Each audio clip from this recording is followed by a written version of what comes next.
Destination choose करते हैं पढ़ाई के लिए तो एक बहुत ही इम्पोर्टेंट फैक्टर होता है जॉब मार्केट का। हम सभी ये जानना चाहते हैं कि वहाँ पे पढ़ाई करने के बाद हमें वहाँ पे जॉब कितनी आसानी से मिल जाएगी, उस कंट्री का एम्प्लॉयमेंट रेट कैसा है, वहाँ की जॉब मार्केट कैसी है।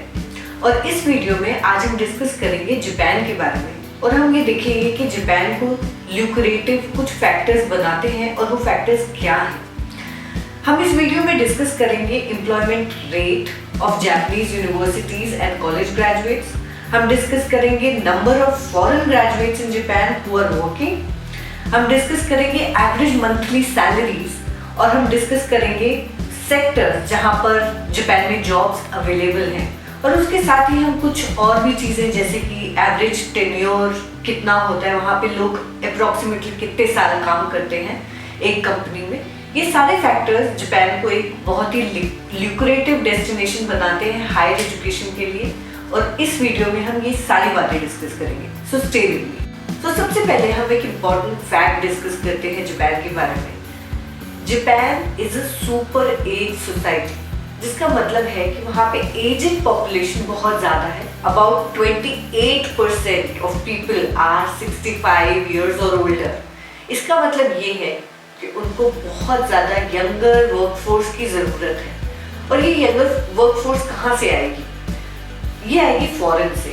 सबसे इजी होता है ऐसी कंट्रीज के लिए जो ग्रेजुएट्स वहीं से पढ़े हो उन्हीं को हायर करना। So this is one very important factor जिसकी वजह से जापान में एम्प्लॉयमेंट मिलना फॉरेनर्स के लिए इंक्रीजिंगली इजी होता जा रहा है। सो हम एक बार देख लेते हैं कि एवरेज एम्प्लॉयमेंट रेट कैसा है जापानीज यूनिवर्सिटीज और कॉलेज ग्रेजुएट्स के लिए। सो ये ग्राफ जैसे कि आप देख सकते हैं, ये 2010 से लेके 2019 तक का ग्राफ है और ये जो एम्प्लॉयमेंट रेट है ग्रेजुएट्स के लिए ये कॉन्स्टेंटली इंक्रीज होता जा रहा है, सिवाय 2019 के उसमें स्लाइट डिप है, but it is almost 98%। So which means there is almost nil unemployment. जितने भी ग्रेजुएट्स जॉब ढूंढना चाहते हैं जापान में यूनिवर्सिटी से ग्रेजुएट करके, they usually find a job. This is what it means. दूसरा अब हम देखते हैं second graph. This is about number of foreign student graduates and employment. ये ग्राफ है 2006 से लेके 2018 तक का और इसमें आप देख सकते हैं कैसे कॉन्स्टेंटली ये नंबर इंक्रीज हो रहा है। अभी ऐसे ग्रेजुएट्स, फॉरेन ग्रेजुएट्स जो वहाँ पर वर्किंग है, उनका number is close to 26,000 people. I am sure it is not a lot, लेकिन कंसिडरिंग जापान में इंग्लिश कोर्सेज रिसेंटली आए हैं, उस हिसाब से अगर आप देखेंगे तो ये नंबर इंक्रीज होता जा रहा है। और धीरे धीरे इंडियंस को जैसे जैसे अवेयरनेस आ रही है जापान के बारे में, वैसे वैसे वो जापान को चूज करें as a destination for job and as a destination for study. इसके अलावा हम ये देखते हैं कि वहाँ पे सैलरीज कैसी होती हैं। सो वहाँ पर फ्रेश ग्रेजुएट्स के लिए सैलरीज फिक्स्ड होती है। It's very unlike India. हमारे यहाँ पर हर एक कॉलेज पे, कोर्स पे, कैंडिडेट के मेरिट पे, इन सारे बेसिस पे डिसीजन होता है कि वो सैलरी क्या ऑफर की जाएगी उस ग्रेजुएट को। लेकिन जापान में ऐसा नहीं है।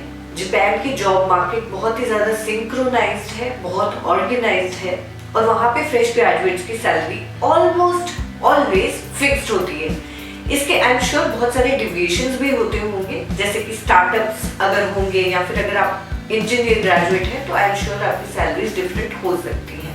बट बाय एंड लार्ज वहाँ पे फर्स्ट सैलरी फ्रेश ग्रेजुएट के लिए is approximately 1,31,000 rupees per month.